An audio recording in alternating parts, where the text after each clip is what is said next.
Season 2 of Mindhunter was pretty special.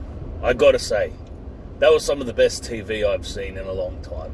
Now, I usually say that when I'm hyped up after just having watched something that I thoroughly enjoyed. But this really was some of the best TV I've seen. It is so cinematic, and that's got to be because of David Fincher's involvement in the series. But it really does feel like a whole bunch of feature films just jammed together. And it just plays so damn well. I really enjoyed Season 1, and Season 2 was a great continuation of it. And I tell you what, it started off a bit slow. It was a slow burn. But man, by the time it got to episode 9, that final episode was some of the best TV I've ever seen. One of the best finales of a show I've seen. Hopefully it's not the finale of the entire series, but one of the best season finales I've seen. And the level of tension that they built up over those 9 episodes, by that last episode, it was palpable. The tension was so high. The suspense was so high. I was riveted. I could not stop watching. I had to know how this case turned out. And I didn't want to look up the real case. I didn't even know if it was a real case, but I didn't want to look it up because I wanted to see how the show was going to portray it and how it was going to play out. And man, it's heartbreaking that the case was not solved. Even in 2019, they weren't able to pin that Wayne Williams guy to all the cases, which is sad because the parents never got closure on who harmed their children. And that was sad. I was really hoping that they would solve that case and really absolutely be able to nail that guy. But this is based on real life. It doesn't always end with a pretty bow and ribbon tied on it, you know. It doesn't always have full closure in real life. There are open cases that are never solved. Look at the Jack the Ripper case.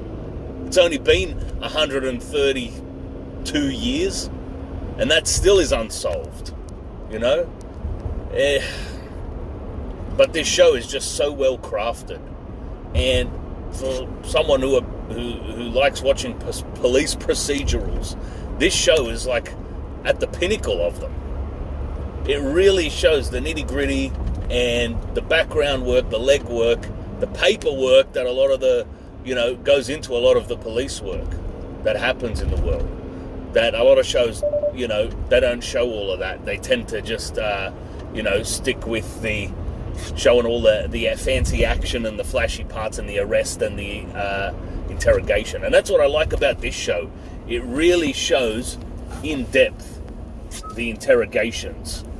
You really get to see how they go about breaking down these suspects, how they try to get in their head.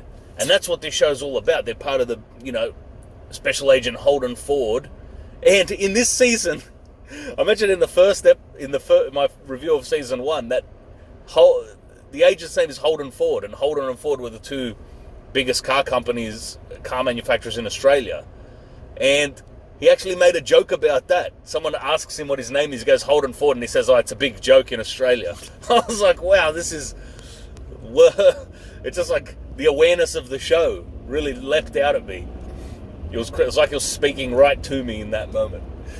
But the two main characters, Agents Ford and Agent Bill Tench, just played so well. They felt like real people to me. Agent Ford is a bit of a strange guy. He's sort of doesn't have much charisma, and he's kind of a loner, but he's really dedicated to his work, and he doesn't have a lot of social skills. Whereas Bill Tench is very outgoing, very entertaining, very charismatic, but he's got a lot of, tragedies and hardships in his family life. And man, Agent Bill Tench's family life, the situation at home is so heartbreaking because I really like this guy. I love his character. He's my favorite character in the show. And to see what he has to go through with his child, with his wife, and how it's all just falling apart, and the poor guy is trying to work this case as well, to find closure for these mothers, to find this killer. It's heartbreaking. The guy has so much pressures on him. You know, yeah, the wife is cracking under the pressure too, but it's always like nobody thinks of Agent Bill Tench. How much pressure is on that guy's shoulders to juggle his son, his wife, and his job all at the same time, and to try and keep them all pleased and all happy. It's got to be hard on the guy. I don't know how he hasn't had a total mental breakdown. Maybe he will, based on the last scene of the show when he comes home and his wife's cleaned it all out. That's heartbreaking. Terrible what that poor guy has to go through. I really feel for his character, and I hope things get better for him in season 3, if there is going to be a season 3. He's hoping there is. That whole situation with his son is just so disturbing and heartbreaking. It's hard to even talk about. But it was all acted so well, and it felt so real, the interactions and the acting. I mean, that's a testament to the show. The writing is outstanding. And for a long time, I skipped past this show on Netflix. I just thought, I'm not in the mood for this show. I thought it was just going to be more like a documentary. I didn't realize it was, such a cinematic, sort of dramatized version of it, and that would make, and it's just done so well, and it's so engaging that you can't stop watching it. If you like those kind of shows, police procedurals and thrillers and things like that, it's almost borderlines on horror, because you know a lot of it is real. That's the scariest part. These sick bastards are real. They really exist in the world. And if it wasn't for these agents, these detectives, these police officers, these pricks would go free. You know, the police force is like the vanguard of society, stopping the chaos from overtaking, stopping the evil men from ruling. It's good men that get in their way. The sheepdogs of the world. You know, I've often thought that the world is divided into sort of sheep, wolves, and sheepdogs. The wolves are always looking to prey upon the sheep. Not always to kill them, sometimes just to fleece them, no pun intended.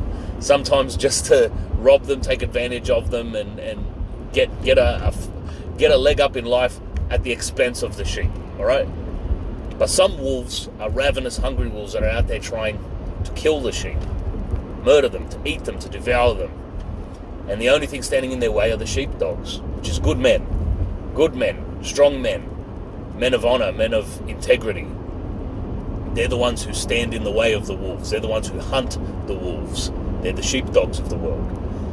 And that's how I view the military and the police. And just any upstanding, moral man of society is a sheepdog. And there are women who are sheepdogs too, because obviously there are women in the armed forces and women in the police too. But the vast majority are men.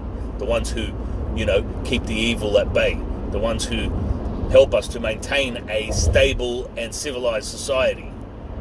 All right, so it's an honor to those men and women who do those jobs. And like I said, to any man who just looks after their family, looks after their neighbors, does the right thing, and stands up against evil men.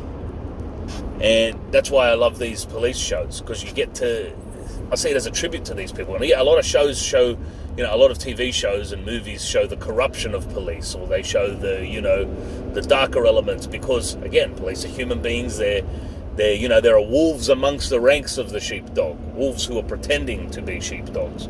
That happens, all right. But they're in the minority. They're an outlier. They're not the main. They're not the rule. The average. The average is that most police are good. Most soldiers are good. And that's why we have such a stable country for the most part, compared to the chaos of the past. And what could be if there was a total breakdown of society. And I'm going off on a tangent here, but I think it's pertinent to the fact that that's what these shows are about, the most evil, depraved men, and how they're tracked down and how they're found. And this show does it so damn well in showing us how they go about it, and how these guys were sort of pioneers in their field of behavioral science and criminology, and how they were able to get into the minds of these killers by interviewing other killers.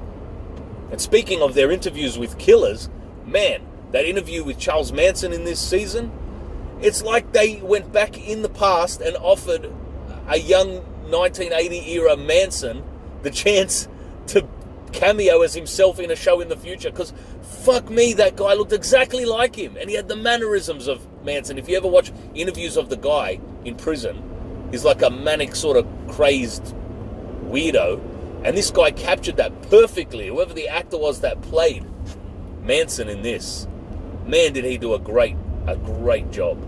He was out of this world with that performance. It was unbelievable to me how his stature was right, his look, the beard, the hair, his voice, his demeanor, everything about him.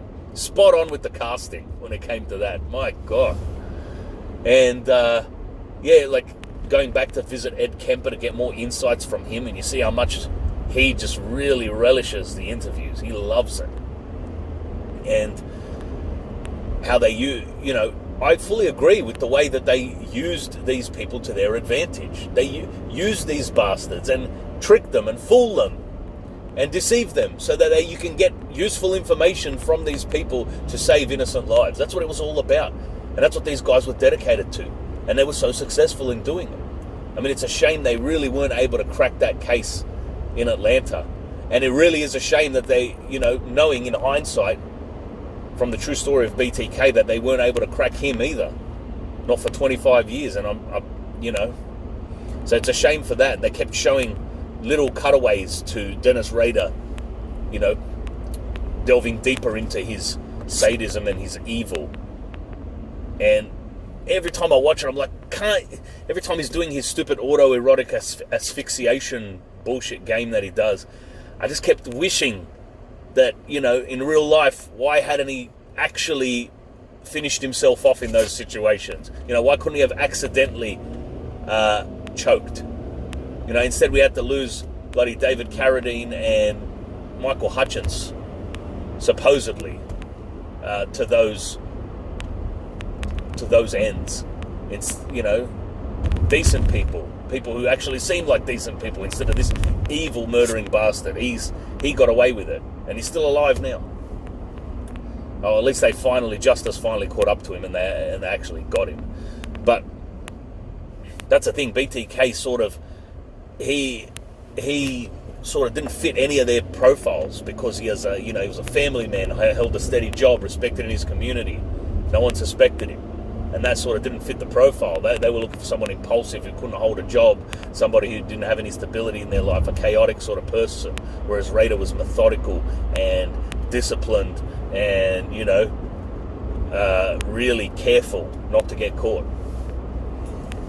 But you can see they're starting to become aware of those sort of people in the show. And now it's like 1981 because, Reagan's in office and that. So the show has gone over about 3 years in time, over 2 seasons, and I hope it continues. And see, look, I've gone this far into the review and I haven't even mentioned Wendy Carr, played by Anna Torv, because, like I said, I said in a previous review, I really don't feel that much for her character. I don't really care about her character. And even Agent Sims, or Smith, sorry, I didn't like him because he ratted on them in season 1. They seem to have forgiven him and he's sort of been accepted as part of the team. He didn't have much to do in this season at all. And I didn't care. I didn't find him or Wendy Carr that interesting. The funniest thing about Agent Smith is the fact that every time the director or their boss would come to talk to them, he always made Smith leave the room. I don't know why. It was always funny just watching him have to sigh and get up and leave. It was almost like he was a little kid and the adults had to talk, so he wasn't allowed to listen in. But Wendy Carr's side story, her little lesbian love affair with that irresponsible woman who has a kid, but she just like walked out on her entire family to live her true self. And Wendy Carr was infatuated with this woman. Instead of thinking, wow, you're just a selfish person living to fulfill your own desires instead of what's best for your kid, she was like, oh no, you're amazing. But look, eventually she realized the woman's just, full of shit and, is living irresponsibly, and sort of cut her loose. So I guess she was enamored by her and driven by lust up until then. But, that's her character. I feel like she's always projecting that she's totally in control and she's the reasonable one and she's the understanding one. Whereas, she was just as easily impulsive as, some of the other people are in the show. But, you know, she's not malicious, she's not a bad person or anything like that. She just, I don't know, I found her character a bit annoying because she always came off on a bit of a high horse when her life, you know, is, you know, not that in order either. But either way, I wish her character luck in the fictional universe of the show. All right, she was played well by Anna Torv, Australian actress, I must say. She played well, but she wasn't what grabbed my attention in this show. You know, even though she was attractive, very attractive, I was just so engrossed in that story, in that manhunt in Atlanta, and the way it unfolded on the screen and the way it was portrayed. It was so riveting. I just wish it would have led to a satisfying conclusion, which is that they got the killer and those poor mothers and the families and the fathers too, which they weren't really shown in the show. Maybe the kids came from broken homes, I don't know. But it would have been really nice to see those parents get some closure and some kind of justice. Whether Wayne Bertrand Williams did it or not, who knows? He seemed to fit the case, and every scene with him in it was so tense. I didn't know what was going to happen, and for a while I started suspecting his father, Homer Williams, because I was like, why is he trying to skip the country? But really, maybe he was trying to help his son skip the country. But again, is that because he's guilty, or was that because he knew his life was ruined and he just wanted to escape the heat, and really he was innocent? I don't know.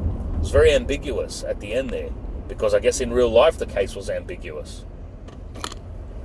You know, and the people there were expecting it to be the Klan. It seemed like the fact that it was going to be a black man was not going to satisfy the local people. They were convinced it was a Klan. They'd been terrorized by the Klan for decades, so they were convinced the Klan was doing it. But Holden Ford knew better. He knew that this didn't seem like the Klan. It seemed like a serial killer based on his experience. And he was right to trust his instincts, because it seemed like they maybe got the suspect, but we don't know.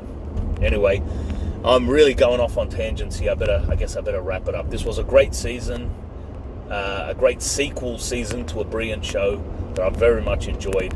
David Fincher and the creators have knocked it out of the park. I mean, what a great way to shed light on real victims that people never would have known about. And now, you know, I'm invested, and a lot of other people are invested in the plight and the stories of these real people. And hopefully, you know, maybe these cases that are cold cases and open cases, because of the public attention brought by these shows, maybe these cases get reopened. Maybe a cop who's watching the show gets an idea to look into a lead that was never looked into in the past.